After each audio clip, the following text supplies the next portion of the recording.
गुरुदेव ने मेरी दृष्टि बदल दी।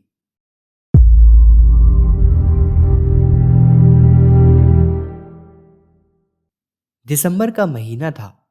वातावरण में हल्की फुल्की ठंडक थी। बाहर का वातावरण बहुत ही खुशनुमा बना हुआ था। उस खुशी की धूप हमारे परिवार में भी छाई हुई थी।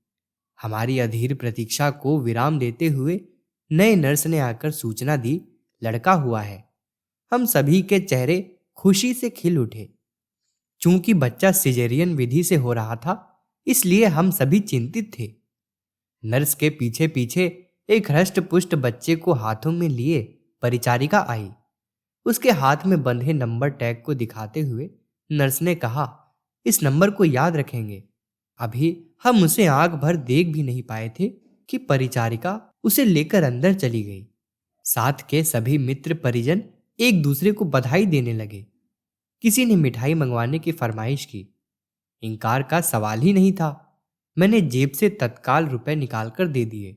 हृदय आनंद से इस तरह आप्लावित था कि कोई आसपास के तारे तोड़ लाने को कहता तो मैं उसके लिए भी चल पड़ता। अभी अस्पताल की बहुत सारी औपचारिकताएं पूरी होनी थी, इसलिए बाकी लोगों को वहीं छोड़ मैं वापस आ गया। बहुत सारे काम करने थे, सभी लोगों को खबर देनी थी। मैं अपनी व्यस्तता में खो गया। जब फुर्सत मिली तो सायंकालीन संध्या वंदन का समय हो चला था। अस्ताचलगामी दिवाकर की ओर देख मैं मन ही मन कृतज्ञता से भर उठा। उसी समय अचानक अस्पताल से खबर मिली, बच्चे की हालत गंभीर है, इंक्यूबेटर में रखा गया है, ऑक्सीजन दिया जा रहा है। मैं सकते में आ गया, सहसा विश्वास नहीं कर सका। अभी दोपहर को ही स्वस्थ बच्चा देखकर आया था, इस बीच ऐसा कैसे हो गया? घर में लोगों को बताया तो वहां रोना धोना मच गया, पर मेरे पास तो रोने का भी अवसर नहीं था।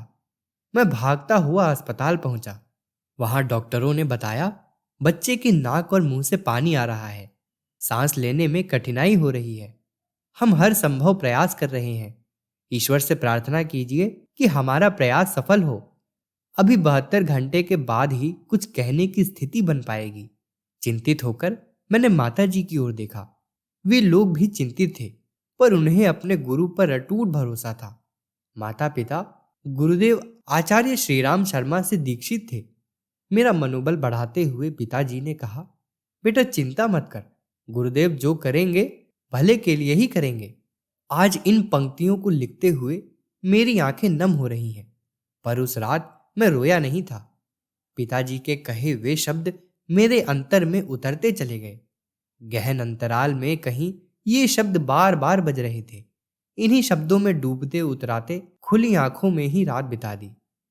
अगले दिन शाम को एक जूनियर डॉक्टर ने मुझे एकांत में बुलाकर कहा, देखिए आप बच्चे के पिता हैं, आपको बता दूं यह एक हारा हुआ केस है। शायद उन्हें लगा होगा माता जी के सामने ये बातें बताने पर वे रोने बिलखने लगेंगे, लेकिन मैं उनके संयमित स्वभाव से परिचित था। मैंने उनको बताया कि डॉक्टर ऐसा कह रहे हैं। उन्होंने शांत स्वर में कहा, गुरुदेव हमारे साथ हैं, हम लोग अंत तक कोशिश करेंगे। शाम 6:30 बजे एक नर्स के सत्परामर्श पर हम सभी बच्चे को लेकर शिशु रोगों के लिए प्रसिद्ध फोटो पार्क नर्सिंग होम ले जाने के लिए तैयार हुए। वहां पहुंचने तक यथास्थिति बनी रहे, इसके लिए मैंने अस्पताल से इंक्यूबेटर देने का आग्रह किया, लेकिन वह उपलब्ध न हो सका। बच्चे को गोद में लेकर एक एम्बुलेंस में बैठ गया। इतने छोटे बच्चे को ऑक्सीजन मास्क लगाना संभव नहीं था।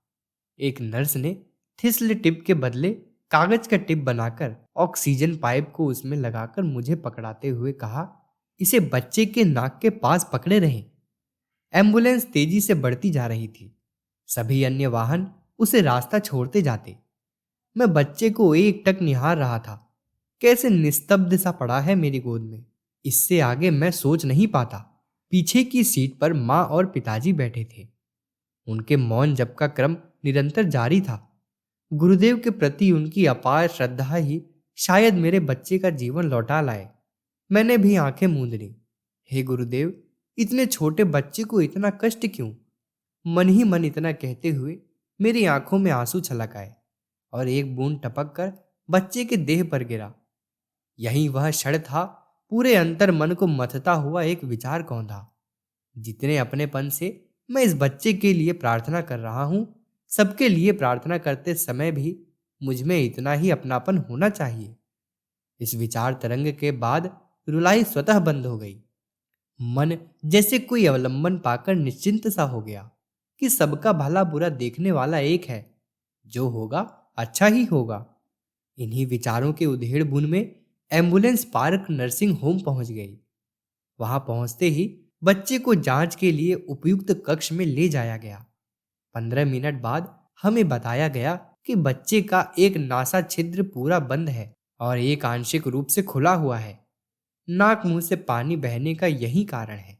ठुड्डी भी छोटी है तथा फेरेंजियल पैरालिसिस हो गया है, जिसके कारण श्वास नली और भोजन नली का संपर्क ठीक से नहीं बन पा रहा है। इसलिए बच्चा कुछ भी निगलने में असमर्थ है। 2 विशिष्ट चिकित्सक डॉक्टर अशोक घोष और डॉक्टर अशोक राय की देख रेख में इलाज शुरू हुआ। यहाँ हाइजीनिक कारणों से बाहरी कोई वस्तु अंदर ले जाने पर पाबंदी थी। मैं अगले दिन गुरुदेव का दिया हुआ ताबीज लेकर गया। नियम जानते हुए भी मुझसे रहा नहीं गया। बच्चे की देखभाल करने वाली नर्स मणिमाला को बुलाकर मैंने अनुनय भरे स्वर में पूछा, आप मेरे गुरुदेव द्वारा दिए हुए इस ताबीज को मेरे बेटे के माथे से स्पर्श कराकर ला देंगी? उसने मुस्कुराते हुए ताबीज ले ली। थोड़ी देर बाद वापस करते हुए उसने कहा, वैसे मेरे हाथ से आज तक कोई केस खराब नहीं हुआ है, फिर भी आपके इच्छानुसार मैंने इस ताबीज को बच्चे के सारे शरीर में स्पर्श करा दिया है। सब कुछ करने वाले तो वही हैं, हम तो केवल प्रयास भर करते हैं। इसी तरह प्रतिदिन शाम को बच्चे को ताबीज का स्पर्श कराता रहा। चौथे दिन डॉक्टर घोष से मेरा परिचय हुआ। उन्होंने गुरुदेव के विषय में भी जानना चाहा। मेरे बताने पर उन्होंने कहा, अब बच्चे को मेरे इलाज की आवश्यकता नहीं। भविष्य में कभी जरूरत पड़े तो मेरे पास अवश्य आए। उन्होंने अपना सेवा शुल्क लेने से मना करते हुए कहा कि सर्जरी की जरूरत ही नहीं पड़ी। नाक के छिद्र स्वतः ही खुल गए। इसके बाद का इलाज डॉक्टर राय ने किया। कुल 13 दिनों तक इलाज चला। इस बीच सभी के व्यवहार में कुछ बदलाव आ गया था। वहां के सभी डॉक्टर और नर्सें मुझे कुछ अतिरिक्त सम्मान देने लगे थे। मैंने इसे गुरुदेव का ही सम्मान माना। अंतिम दिन जब नर्सिंग होम से बच्चे को वापस लाने के लिए गया तो वहां के बहुत सारे नर्सें इकट्ठी होकर मुझसे मिलने आई और अनुरोध किया, भाई साहब हमारे लिए कुछ कहकर जाएं। अचानक इस प्रकार के अनुरोध से मैं स्तंभित रह गया। फिर कुछ संभलते हुए कहा, हम गायत्री परिवार के हैं। गुरुदेव कहते हैं, गायत्री की मूल शिक्षा है सभी के लिए सद्बुद्धि की कामना। आप भी यही कामना करें। बस मैं तो इतना ही जानता हूं। डॉक्टर राय की फीस भी वहां के प्रबंधन ने लेने से इनकार कर दिया। आज 11 साल बाद भी कभी बच्चे को नर्सिंग होम नहीं ले जाना पड़ा। पूर्ण अंतःकरण से मैं यह विश्वास करता हूं कि गुरुदेव की सूक्ष्म सत्ता हमें सदा संरक्षण देती रहती है। मैं नतमस्तक हूं उनके इस स्नेह के प्रति। प्रस्तुति अनुज चक्रवर्ती, कोलकाता, पश्चिम बंगाल। अगर आपको हमारी यह वीडियो पसंद आई हो तो इसको लाइक करें, कमेंट और शेयर ज़रूर करें। साथ ही हमारे YouTube चैनल ऋषि चिंतन को सब्सक्राइब कर बेल आइकन भी दबाएं ताकि आपको आने वाले वीडियोस की नोटिफिकेशंस मिलती रहें।